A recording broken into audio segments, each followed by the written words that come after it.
Okay, the question is, and I appreciate it very much. I won't say everything she said, and I thank you very much for your compliment. But her question is, she'd like to know what the Quran says regarding the treatment of women, because of the fact that there's obviously in the world today some mistreatment of women in Muslim countries.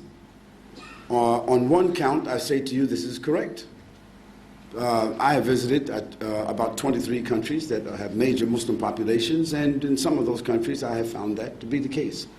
Mistreatment of women based upon culture, not based upon Islam, based upon the culture of people. What the Quran says is that يا أيها الناس اتقوا ربكم الذي خلقكم من نفس واحدة, and I'll recite the Arabic and then translate it for you. وخلق منها زوجها وبث منهما رجالا كثيرا ونساء واتقوا الله الذي تساءلون به والأرحام إن الله كان عليكم رقيبا. The Quran says, and this is one verse, O mankind, give reverence to your guardian Lord, Almighty God, who created you from one single soul. So the first position that God says to us is that He created male and female from what? One single soul. And created its mate. So created Adam and created his mate. From what? One soul. And from those two, a countless number of men and women. Then He says, you should fear God or be mindful of God and His legislation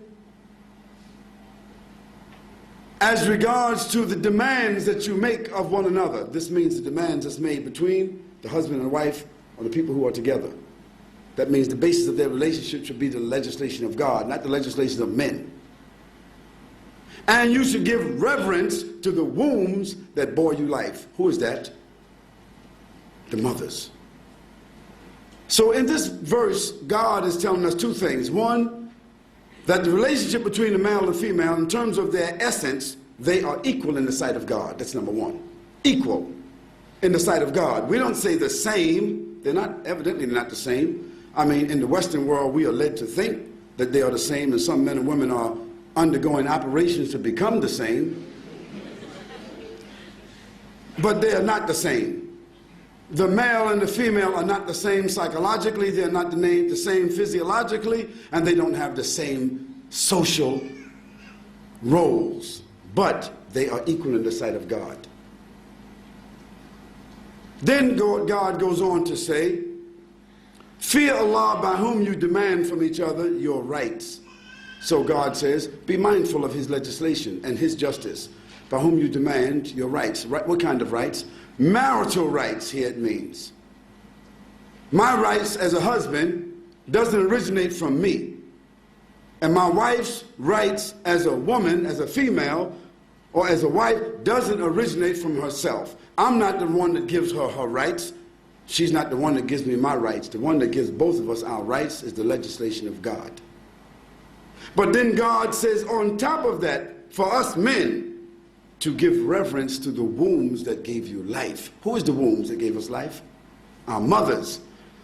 And if we reverence our mothers, we have to reverence our sisters. If we reverence our sisters, we have to reverence our wives and our daughters, because all of them inevitably will be mothers. The other thing is that Allah, peace and blessing, Allah subhanahu wa ta'ala has ordered for us and outlined for us all the rights of inheritance, the rights of treatment, the rights of worship, the specific roles. God says in the Quran, الرجال قوامون على النساء. Men are the maintainers, the protectors of women.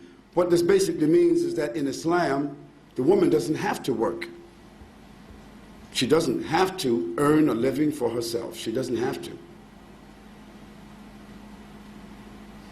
The husband cannot order her to wash the dishes, wash the clothes, iron his clothes, fix his food. He can't order her to do anything. But God has ordered him, on the contrary, to maintain her, and she doesn't have to work at all, because God said, "Ar-rijalu qawwamuna 'ala an-nisa." But God has given to the women one of the gravest tasks. One is one they cannot avoid unless they take their uterus out, and that is having children. That is the task that God has given to women, to bear children. Now, that doesn't mean that is their only task, but that is a task they cannot avoid. And that task of having children, men certainly couldn't do it, even if they wanted to. If a man tried to have a child, he would die. And if he did have a child, psychologically, he would never be able to deal with children the way that women do. But God has given the women the capacity to have children, to take care of those children, and in many cases, take care of their husband, themselves, and other people's children, because they have the psychological capacity to do that. This is the gift that God gave to women. To be what? To be the hands that rock the cradle of civilization. All prophets had mothers. And all prophets were children at one time, and they were nurtured by their mothers. So in Islam, the position of a woman is that of sensitivity, one of sanctity. Now, if there are Muslims who don't respect women because of their culture, whether it's Arab culture, whether it is Asian culture, whether it is African culture, or there is American culture, any other culture, that is not an indictment against Islam. That's an indictment against those Arabs or those Africans or those Asians or those who disrespect women. But let's bring this issue up. Let me bring up this issue. As a sociologist, because my academic background is that,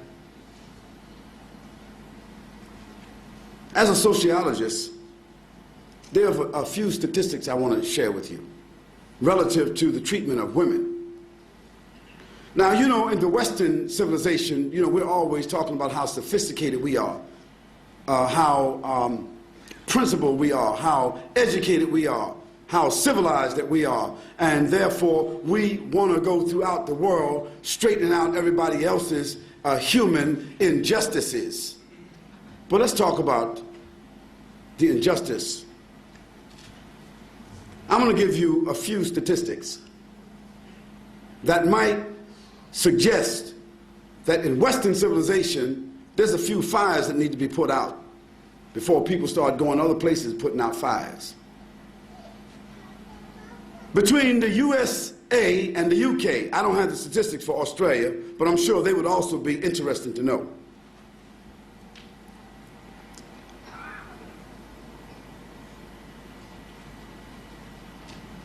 There are, between the USA and the UK,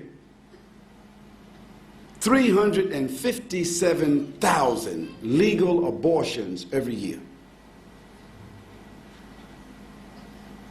This means individuals who chose, in most cases, of course in some extraordinary cases it might have resulted, a pregnancy might have came through rape, because that's another statistic I'm going to share with you.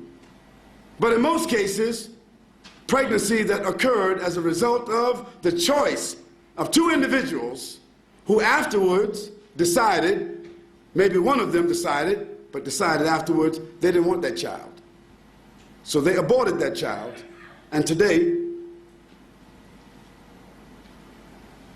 over 357,000 unwanted children are aborted anywhere between the 4th week and the 8th week of pregnancy.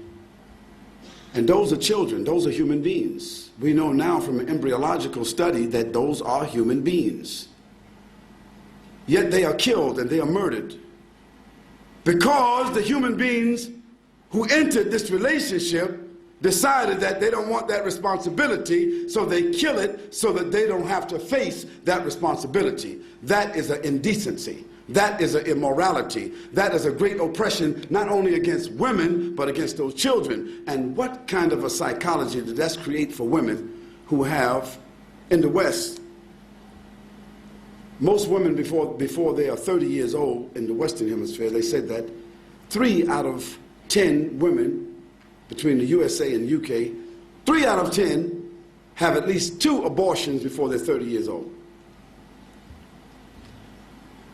The other thing is, the Western countries that claim to be the champions of social justice and the freedom and liberation of women, they are the ones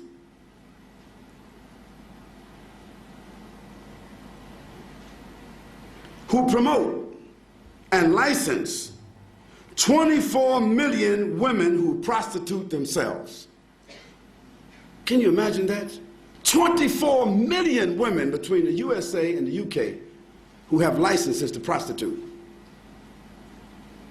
Another 83 million that dance in nightclubs naked for men who just go there for their enjoyment.